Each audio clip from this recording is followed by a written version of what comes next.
Chers amis, bonjour. Alors, je tiens à préciser une chose. Il se trouve que j'ai travaillé sur l'autorité depuis...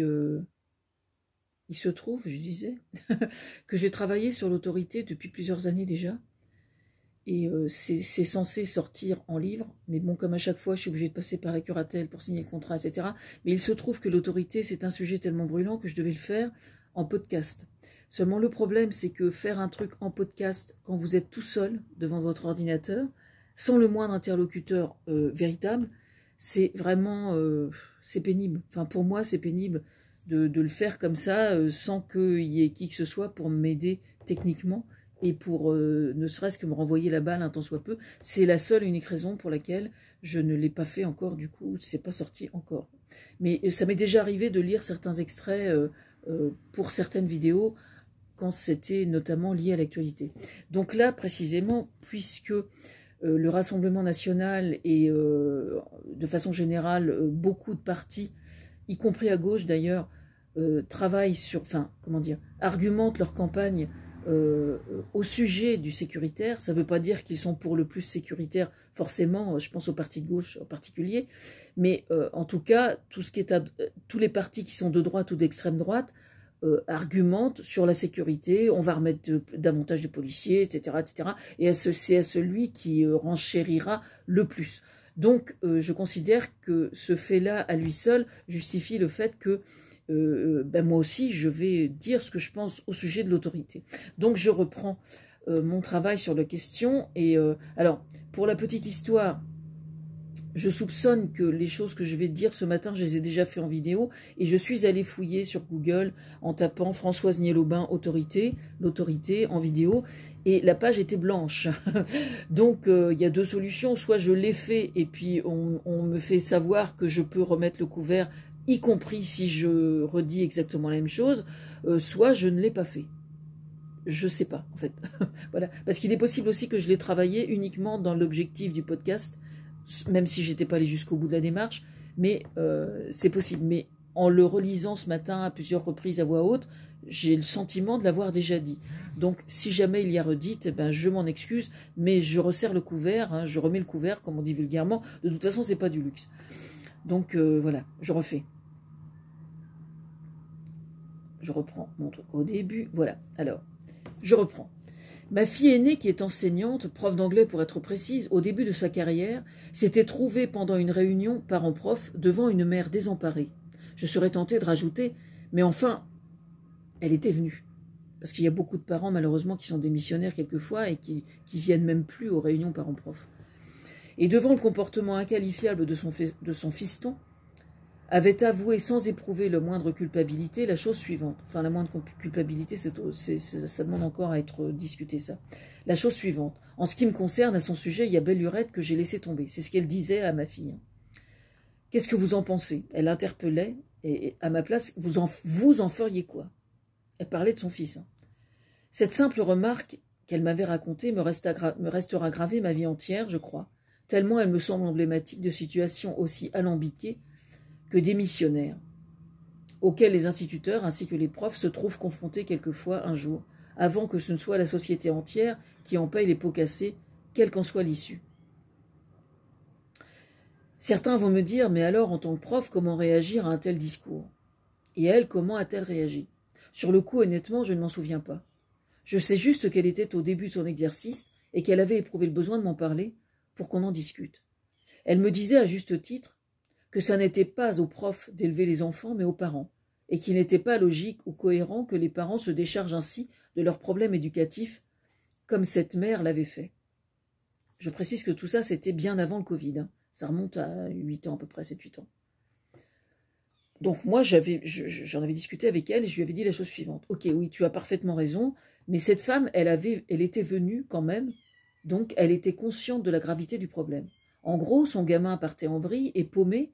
Elle avait préféré risquer subir les foudres éventuelles d'un prof qui aurait pu se croire autorisé à faire certaines réflexions blessantes sur les parents qui n'assuraient pas, plutôt que par lâcheté ou crainte de ne pas venir à cette réunion. Je lui avais expliqué, non mais tu réalises un peu, d'accord, toi ça te met en colère, et je comprends. Mais elle, mine de rien, elle tire le signal d'alarme, là. Et ce signal d'alarme, il n'est pas dit qu'elle persistera à le tirer. Que faire alors? Toi, tu dois te protéger vis-à-vis de ses parents et repréciser ton rôle vis-à-vis de l'enfant. Néanmoins, à chaque fois qu'un parent tire le signal d'alarme, il est indispensable qu'il ressorte de la réunion avec les coordonnées de quelqu'un qui pourra l'aider. Il n'est pas question pour moi de culpabiliser les parents qui sont des missionnaires. Alors évidemment, si on observe les choses sous l'angle du Covid, c'est encore plus complexe, hein, on est bien d'accord. J'y viens après. Et je ne crois pas davantage abuser comme une mère poule super protectrice quand je précise que les profs doivent se protéger.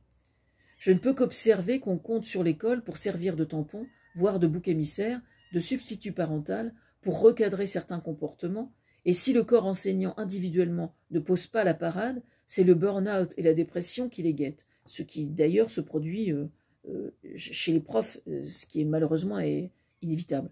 Certains se demandent peut-être pourquoi j'en parle dans le cadre éducatif, je rappelle que c'est dans le cadre d'un ouvrage sur l'autorité, alors que bien au-delà de ce cadre, dans le monde des adultes, cette autorité est complètement bafouée par certains. J'ai un petit chat qui est en train de foutre le bazar, là. Je reviens une seconde. Attends.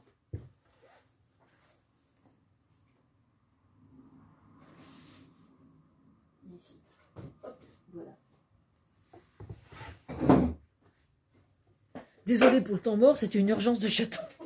C'était une urgence de chaton. Voilà. Encore un truc, je précise. Depuis quelque temps, on demande aux enseignants de transmettre des valeurs liées à ce qui fait l'essence même de l'identité française, c'est-à-dire la laïcité et ce qu'elle induit en matière de libertés individuelles. En théorie, comme pour n'importe quelle autre valeur, ce doit être aux parents de les leur transmettre. Et si l'école doit, comme en toute chose, parfaire l'éducation des enfants puis des ados, ce sont là encore aux parents d'en assumer la transmission en tout premier lieu. Ensuite, en quoi l'autorité est-elle en ligne de compte, entre-t-elle en ligne de compte dans l'éducation? Je réalise, en me penchant sur le problème, à quel point la notion même d'autorité souffre d'idées reçues. Si l'on interrogeait des passants, ils répondraient, je le crains, châtiment corporel, interdiction, loi, règles et potentiellement pas grand-chose d'agréable à vivre. Pourtant, si l'on observe ce que ça donne dans un pouvoir politique, un régime que l'on qualifie d'autoritaire est un régime liberticide et qui, aux yeux de certains, procurerait une forme de sécurité. Comme si, et c'est bien là le paradoxe, l'adjectif autoritaire, quand il s'agit de politique, était fréquentable là où, sur le plan social, éducatif et familial, il serait dommageable pour le citoyen. Curieux tout de même. En vérité, pourtant, intellectuellement, la notion d'autorité sous-entend simplement qu'il faille potentiellement se soumettre quelquefois à une loi ou à une entité sans qu'on ait à y redire. Alors, il y a peut-être des gens qui vont trouver étrange que je décortique l'autorité un peu comme si c'était devant moi avec un scalpel et que je décortique le truc. Mais je pense que c'est nécessaire. Pourquoi? Parce que justement, quand il y a un problème d'autorité, au sens large, la seule façon de trouver des parades qui soient vraiment viables, c'est-à-dire sur le court terme, moyen terme et long terme, on en revient toujours à cette notion de temps, c'est bien de chercher à comprendre. Et sur ce point, soyez sans crainte, le Rassemblement national et tous ceux qui sont pour serrer la vis sans chercher à comprendre, bah ils sont tamponnent des causes, etc. Ils sont tamponnent complètement. Donc c'est pour ça que moi je tiens absolument à y travailler. Voilà. J'en vois déjà qui crient au scandale précisément parce qu'elle serait alors une entrave systématiquement plutôt, aux libertés individuelles. Mais si je parle de devoir accepter une forme d'obéissance à la loi, je n'ai pas dit pour autant qu'il ne serait pas en droit d'en juger. Tout dépend du lieu, du contexte et du sujet. La vérité, c'est que la notion même d'autorité est une notion fondamentale, qu'il importe d'intégrer par essence même, parce qu'elle induit le fait de respecter la loi, alors que le rôle de la loi, précisément, est rigoureusement indispensable à la notion de groupe. Or, le groupe, justement, est la nécessité absolue à toute vie humaine. Alors, pour ceux qui seraient en doute par rapport à ça, je vous informe simplement, moi j'ai été patiente en psychiatrie, donc je sais de quoi je parle. La première chose que fait un psychologue ou un psychiatre quand il reçoit quelqu'un en consultation, c'est de voir dans quelle mesure le patient, qui doit être patient au sens attendre, est intégré ou pas à la société, est intégré ou pas à un groupe, dans le milieu associatif, dans le milieu familial, dans son quartier, etc. etc. Donc, parce que c'est un symptôme, tout simplement. Dans 99% des cas, c'est un symptôme. Quelqu'un qui souffre de solitude et qui a rompu avec chacun des groupes auxquels il est censé appartenir, c'est quelqu'un qui est potentiellement en danger. La preuve, regardez avec le djihadisme et toute forme d'embrigadement sectaire, c'est vraiment l'illustration typique de ce que ça peut produire. Donc c'est pour ça que c'est extrêmement important. La loi n'est pas faite uniquement, ne doit pas être observée, et le respect de la loi ne doit pas être observé uniquement en tant que contrainte par rapport à ses propres libertés, mais surtout dans ce qu'elle est censée nous protéger aussi. Mais pour ça, encore faut-il effectivement que la justice, elle, ait suffisamment les moyens pour que, quand on porte plainte, par exemple, quand on va déposer une main courante, etc., ce soit suivi. Et ce n'est pas uniquement une question de bonne volonté de la part des commissariats et des policiers, c'est aussi tout simplement une question de moyens. Et il est là le gros problème aujourd'hui. Parce que c'est bien gentil de donner quelques cacahuètes comme ça, comme a fait le gouvernement Macron. Le problème, c'est que c'est largement insuffisant par rapport à la demande. Bah oui, c'est vrai qu'une femme qui porte plainte aujourd'hui parce qu'elle prend des coups, elle porte... eh ben, elle reste même pas, dites donc. Elle reste même pas. Dans le temps, elle restait, puis bon, si elle se faisait zigouiller, bah ma foi, c'était un crime passionnel, et puis voilà, hein, on rangeait ça dans un... Alors effectivement, ah bah aujourd'hui, elle se révolte, dis donc. Incroyable. Elle se révolte et elle trouve pas ça normal d'en prendre plein la gueule, dis donc. Et de se faire trucider. Ça tient dingue quand même, hein. Bref. Car si certains éprouvent des difficultés à accepter la notion d'autorité parce que la lecture qu'ils en font serait qu'elle les entrave, ils oublient précisément que c'est par cette autorité que leur voisin de palier n'a pas le droit d'entrer chez eux par effraction, de venir les voler, de venir les trucider, si ça les chante, en les croisant dans la rue. Si la loi existe, elle n'existe pas pour empêcher ou pour entraver uniquement, mais en premier lieu pour protéger l'individu ou le groupe, autant dire la société tout entière, et beaucoup semblent l'oublier. L'autorité bafouée au-delà du cadre scolaire. Bafouée dans le monde des adultes, ça veut dire que la loi n'est pas respectée. On observe dans ce contexte la situation où la loi établie par les différents gouvernements n'est pas respectée. Une loi qui est bafouée a pour conséquence, selon la gravité, d'engendrer des incivilités, comme le harcèlement, le racket, les délits, les crimes, qui ne sont qu'un ensemble de comportements que la hiérarchie au sein de l'établissement pour les plus minimes, je reviens au cadre scolaire évidemment, et que la police puis la justice pour les plus graves, alors, sont les seuls à pouvoir récriminer. Aux yeux de certains, je suppose, on me répondrait plutôt saccage de mobilier urbain et voitures brûlées. Il faut bien reconnaître que plus encore, depuis qu'on a subi le Covid, ces crimes et délits, pour certains, ont empiré, et s'ils ont diminué pendant le confinement, ça n'était dû, hélas, qu'à ce dernier, mais pas pour d'autres raisons plus profondes. Si médiatiquement, vu par les yeux de ceux qui s'en rendent coupables, ça fait leur affaire, voire leur bonheur, je parle des Black Blocs objectivement, je trouve ça infiniment moins grave que de voir qu'on viole ou qu'on tue. Reste que sous l'effet du Covid, ce sont les femmes et les enfants qui en ont fait les frais, et notamment par l'augmentation exponentielle des féminicides. Et oui, les voitures brûlées, ça fait les choux gras toujours de l'extrême droite, du tout répressif et des médias qui leur lèchent les bottes comme CNews ou BFM. Le souci réside dans le fait que, médiatiquement, le phénomène est alors récupéré sur le plan politique. Faire croire qu'on a un problème infiniment complexe pourrait se résoudre par uniquement le répressif. Voilà bien de quoi se rendent coupables les militants du Rassemblement national, leurs candidats et tous ceux qui les suivent et les soutiennent. Ainsi, les Black Blocs, à quel point sont-ils conscients ou pas, on ne le sait pas. Pour peu que le politique fasse partie de leurs préoccupations, déroulent-ils le tapis rouge à l'extrême droite, alors que ces derniers, s'ils étaient au pouvoir, useraient de méthodes qui leur glaceraient le sang, enfin je suppose. Il s'agit d'expliquer en quoi le fait d'éprouver les difficultés avec l'autorité, au sens large, pose problème dans notre société. J'entendais un jour, il y a quelques années, Boris Cyrulnik prétendre qu'il fallait cesser de culpabiliser les parents. Formule à l'emporte-pièce sortie du contexte, chopée au hasard d'une vidéo, que je n'aurais pas trouvé le temps de regarder en entier, mais c'est bien là l'occasion d'y revenir. J'ai une profonde admiration pour son travail, et je sais l'aide qu'il m'est apportée pour certains de ses livres, qui, par leur justesse et leur intelligence, n'ont d'égal que leur accessibilité. Cependant, si je comprends que, se trouvant, lui, en tant que professionnel, confronté à l'impuissance de ses parents en difficulté, il ne s'agit que d'un échantillonnage de cas individuels. Je serais tenté de lui faire remarquer qu'au moins les parents dont il prend la défense à juste titre ont-ils eu le courage de venir clencher sa porte, ce qui, hélas, n'est pas le cas de tous les parents. Et c'est bien là que le bas blesse. Sauf que malheureusement, avec le Covid, les choses se sont accentuées encore plus. Et je ne suis pas allée enquêter sur le sujet, mais je pense que malheureusement, il y a de plus en plus de parents qui demandent de l'aide, et malheureusement, il n'y a pas suffisamment de professionnels qui sont disponibles, et surtout, ça n'est pas remboursé nécessairement. Ça n'est pas remboursé d'ailleurs. Voilà, et c'est ça le vrai problème aujourd'hui. Même quelqu'un qui souffre, qu'il ait envie d'enfreindre la loi ou pas, c'est une chose, mais quelqu'un qui souffre et qui demande à être remboursé d'une psychothérapie, les histoires de 6 séances, là, c'est vraiment prendre les gens pour des cons. Hein. Dans le milieu des étudiants, 6 séances, même si c'est 10 séances, c'est de la rigolade. Parce qu'un psy, pour voir quelle est la profondeur du problème, est-ce que c'est quelque chose de récent qui est soluble relativement facilement, ou est-ce que c'est quelque chose de plus profond, il a déjà besoin de 4 ou 5 séances.